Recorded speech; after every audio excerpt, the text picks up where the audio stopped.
Hi. இந்த உலகத்தில் சில பேருக்கு எல்லாமே இருக்கும். ஆனால் இந்த ஒரு காரியம் மட்டும் நடந்தால் நல்லா இருக்குமே அப்படின்னு நினச்சிட்டு இருப்பாங்க.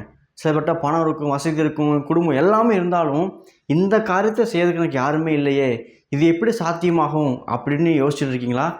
இல்லை அந்த ஒரு காரியத்தை நினச்சி நொந்து நொந்து யாருக்கும் தெரியாமல் அழுதுட்டு படுக்கறையில் பெட்ரூமில் படுத்துட்டு தூங்கிக்கிட்டு அது தூங்கவும் முடியாமல் தூக்கம் இல்லாமல் அதை நினச்சி அழுதுகிட்டு அதையே பார்த்து வருத்தப்பட்டுக்கிட்டு கஷ்டப்பட்டு கவலைப்பட்டுக்கிட்டு ரொம்ப வேதனையில் இருக்கிற உங்களுக்கு தான் இந்த வீடியோ. கடவுளுடைய கிருபை நம்ம ஆதியாகமத்தில் ஆரம்பித்து படிப்படியாக பார்த்துட்டு இருக்கோம். கிருபை அப்படிங்கிறது தகுதி இல்லாமல் இல்லது சாத்தியமே இல்லாத நமக்கு கடவுள் ஒரு இறக்கப்பட்டு கொடுக்கப்படுற ஒரு சிறப்பான பரிசு தான் கிருபை. அந்த கிருபையை பற்றி நம்ம இன்றைக்கி எரேமியா புஸ்தகத்துலேருந்து பார்க்க போகிறோம். எரேமியா புஸ்தகம் 31ஆம் அதிகாரம் 33ஆம் வசனத்தில் எப்படி இருக்குது?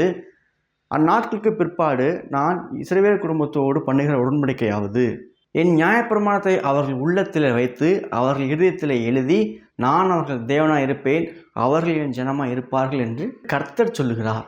இந்த வசனத்தில் அந்த பண்ணுகிற உடன்படிக்கையாவது, அந்த உடன்படிக்கைன்னு இருக்கு இல்லையா, அதை பற்றி தான் இந்த வீடியோவில் பேச போகிறேன். ஆதியாகமம் 15ஆம் அதிகாரத்தில் ஒரு சம்பவம் இருக்குது. ஆபிரகாம் ஒருத்தர் இருக்கான். அவன் கர்த்தர் சொல்கிறாரு, நான் உனக்கு துணையாக நிற்கிறேன் ஆபிரகாம் அப்படின்னு பேசுகிறாரு. அவன் சொன்ன உடனே ஆண்டவரே நீங்கள் எனக்கு என்ன தருவீங்க, நான் குழந்தை இல்லாமல் இருக்கேன், எனக்கு குழந்தை தருவீங்களா அப்படின்னு கேட்குறான். உடனே கர்த்தர் சொல்கிறாரு, பார் வானத்தில் இருக்கிற நட்சத்திரத்தை பாரு, பூமியில் இருக்கிற மண்ணை பாரு, இது எவ்வளவு எண்ணிக்கையாக இருக்குமோ அப்படிப்பட்ட சந்ததியை உன் வாழ்க்கை நான் தருவேன் அப்படின்னு வாக்கு பண்ணுறாரு. எப்போன்னா அவனுக்கு ஒரு குழந்தை கூட இல்லாமல் இருக்கும்போது. பெரிய சீமான் ஆபிரகாம், பெரிய பணக்காரன், நல்ல குடும்பம், அவனுக்கு கீழே கிட்டத்தட்ட 2000 வேலை பார்த்தா சொல்கிறாங்க. அவங்க எல்லார் வீட்டையும் குழந்தைங்க இருக்குது, ஆனால் இவங்ககிட்ட ஒரு குழந்தை இல்லை. இந்த நிலைமையில கர்த்தர் அவன் சொல்கிறாரு, நான் உனக்கு ஒரு குழந்தைய தருவேன், அவங்க மூலமாக ஒரு பெரிய சந்ததியே உருவாகும் அப்படின்னு வாக்கு பண்ணுறாரு. அவன் நம்புகிறான். நம்பினாலும் அவர் கேட்குறான், ஆண்டவரே இது நடக்கும் நான் எதனால் அறிவேன் அப்படின்னு கேட்குறான். நான் முதல்ல சொன்னேன் இல்லையா, நம்மளோட வாழ்க்கையிலுமே இந்த ஒரு காரியம் பிரச்சனை நம்ம கஷ்டப்படுத்துது, நம்மளை தூங்க விட மாட்டேங்கி, நிம்மதியாக இருக்க முடியல, இது சரியான நல்லா இருக்குமே, யாராவது ஹெல்ப் பண்ண மாட்டாங்கன்னு நினச்சிட்டு இருக்கீங்க இல்லையா, உங்களுக்கு கடவுள் ஹெல்ப் பண்ணுவார். சொன்ன உடனே நீங்கள் அது எப்படி நடக்கும், கடவுளை எப்படி சரி பண்ணுவார், இல்லை எனக்கு பண்ணுவாரா அப்படின்னு கேட்டிங்கன்னா அதுக்கு தான் அந்த பதில். இதே மாதிரி தான் ஆபிரகாமும், நீங்கள் இப்படி செய்வீங்கன்னு நான் எப்படி நம்புவேன் ஆண்டவரே அப்படின்னு கேட்குறான். உடனே ஆண்டவர் என்ன பண்ணாருன்னா அவன் கூட உடன்படிக்கை பண்ணுறாரு. உடன்படிக்கைன்னு என்ன சொல்லிடுறேன், உடன்படிக்கை அப்படிங்கிறது ஒருத்தங்க வாக்கு பண்ணும்போது அதை உறுதியாக நம்புறதுக்காக செய்யப்படுகிறது தான் உடன்படிக்கை. அந்த காலத்தில் ப்ராக்டிக்கல் எல்லாமே பண்ணிக்கிடுவாங்க. நமக்கு இப்போ அது புதுசாக இருக்குது. உடன்படிக்கை அப்படின்னு சொன்னால் தெரிய மாட்டேங்குது.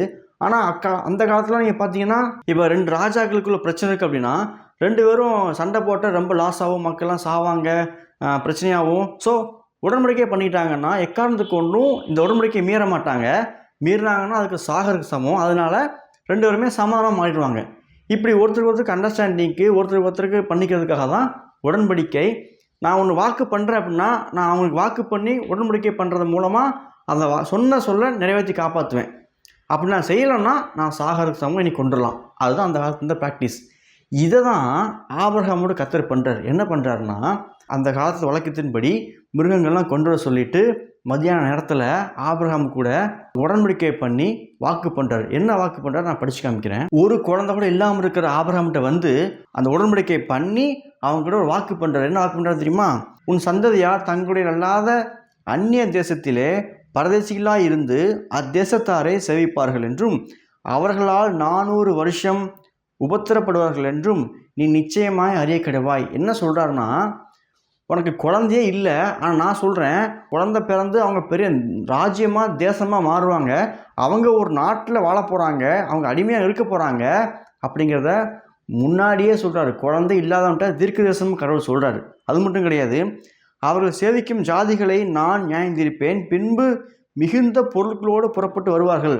அந்த அடிமையாக இருக்கிற ஜனத்தை நான் அவங்களை விடுவிச்சு கொண்டு வருவேன். நீ சமாதானத்தோட உன் பிதாக்களிடத்தில் சேருவாய், நல்ல முதிர் வயதிலே அடக்கம் பண்ணப்படுவாய். நீ நல்ல நீண்ட காலம் வாழ்ந்துட்டு முதிர் வயது வரைக்கும் வாழ்ந்து அதுக்கப்புறம் தான் மரிப்ப. இப்படி ஆபிரகாமுக்கு குழந்தையே இல்லாமல் இருக்கும்போது கடவுள் வாக்கு பண்ணுறாரு, பண்ணிட்டு உடன்படிக்கை பண்ணுறாரு. என்னன்னா, அந்த மிருகங்கள்லாம் கொண்டு வந்து அதை பலியிட்டு அதன் மத்தியில் நடந்து போய் உடன்படிக்கையை நிறைவேற்றாரு. என்னன்னா, நான் சொன்னேன் இல்லையா, உனக்கு குழந்தையே இல்லை, ஆனால் நான் இப்போ சொல்லியிருக்கிறேன் உனக்கு ஒரு தேசமே உருவாகும், அவங்களுக்கு இந்த மாதிரி நடக்கும் அப்படின்னு. இது நடக்கலைன்னா நான் சாகருக்கு சமம். அப்படின்னு கடவுள் சொல்கிறார். 18ஆம் வசனத்தில் அந்நாட்டிலே கர்த்தர் ஆபிரகாமோட உடன்படிக்கை பண்ணின்னு இருக்குது. அதே மாதிரி நீங்கள் யாத்திராமத்தை படித்து பார்த்தீங்கன்னா அதே மாதிரி ஆபிரகாம் சந்ததி பெருசாகி 30 லட்சம் ஜனங்களோட எகிப்தில் அடிமையாக இருப்பாங்க. அவங்கள கடவுள் மீட்டெடுத்து உடன்படிக்கையை நினைவு கூர்ந்து அவங்கள மீட்டெடுத்து பின்னாட்களில் பெரிய ராஜ்யமாக கொண்டு வந்து நிறுத்துவார். இதே தான் உங்களுக்கும் சொல்கிறேன். உங்களுடைய பிரச்சனையிலையும் உங்களுடைய போராட்டத்திலையும் நம்முடைய வேதனையிலையும் மன கஷ்டத்துலையும் கடவுளை நம்புறவங்களை சரி செய்வார். ஏன்னா அவர் ஏற்கனவே உடன்படிக்கை நிறைவேற்றிருக்காரு. உங்களுக்கும் நிறைவேற்றணும் அப்படின்னா நீங்களும் கர்த்தருடைய உடன்படிக்கையின் உறவுக்குள்ளே வாங்க நான் கூப்பிட்றேன். உடன்படிக்கையின் உறவுக்குள்ளே வர்றதுக்கு நம்ம என்ன தெரியுமா செய்யணும்? ஒன்றும் இல்லை, நம்முடைய பாவங்களுக்காக சிலுவையை மறுத்த ஆண்டவராக இயேசு கிறிஸ்துவை முழு மனதோடு நம்பினா போதும். அவர் நம்புறவங்க எல்லாருமே கடவுளுக்குள்ள ஒரு உறவில் வந்துடுறாங்க. என்ன உறவுனா உடன்படிக்கையின் உறவு. உடன்படிக்கையின் உறவுக்குள்ள வந்துட்டோம் அப்படின்னா நம்மளுடைய பிரச்சனை எல்லாமே அவருடைய பிரச்சனையாக மாறிடுது. நம்ம வாழ்க்கையில் முன்னேறி போகிறதுக்கு இன்னும் மேலே மேலே முன்னேறி சென்று வெற்றி அடைகிறதுக்கு ஒரு நிச்சயமும் நம்பிக்கையும் இந்த உடன்படிக்கையின் உறவுக்குள் வரும்போது உண்டாகும். அதுக்கு சிம்பிள் தான், கடவுள் இயேசு கிறிஸ்துவை ஆண்டவராக நம்பணும், அவ்வளோதான். சில பேர் நீங்கள் நம்புறீங்க, ஆனால் எனக்கு இன்னும் எதுவும் நடக்காத மாதிரி இருக்கு அப்படின்னு சொன்னீங்கன்னா உங்களுக்கு சொல்கிறேன், இந்த அறிவை பெற்றுக்கொள்ளுங்க. என் கடவுள் சொன்ன சொல்லை காப்பாற்ற கடவுள் 400 வருஷம் ஆனாலும் எப்படி உடன்படிக்கை நினைவுகூர்ந்து அதை செஞ்சு முடித்தாரோ, இன்றைக்கி என் நிலைமை எப்படி இருந்தாலும் சரி, நான் தேவனுக்கோடு உடன்படிக்கை இருக்கிறதுனால என்னுடைய காரியங்கள் எல்லாவற்றையும் அவர் பார்த்து கொள்வார். நான் அவருடைய வேலையை செய்கிறதுனால என் வாழ்க்கை முழுவதையும் அவர் பொறுப்பெடுத்துக் கொள்வார். அவரோடு உடன்படிக்கையின் உறவில் இருக்கிற எனக்கு நிச்சயமாக நடக்கும் அப்படின்னு விசுவாசத்தை அறிக்கை பண்ணி நம்பிக்கையாக தொடர்ந்து ஒரு ஸ்டெப் எடுத்து வச்சு பாருங்கள். கர்த்தர் நிச்சயமாக உங்கள் வாழ்க்கையிலே நீங்கள் எதிர்பார்க்கின்ற முடிவை தருவார். இதுதான் கர்த்தர் உங்களோட இன்றைக்கி பேசுகிறாரு. நம்பி பாருங்கள். இந்த வீடியோ பார்க்க யாருக்காவது செஞ்சுருந்தாருன்னா கீழே கமெண்ட்ஸில் சொல்லுங்கள். நிறைய பேருக்கு அது பிரயோஜனமாக இருக்கும். பாய்.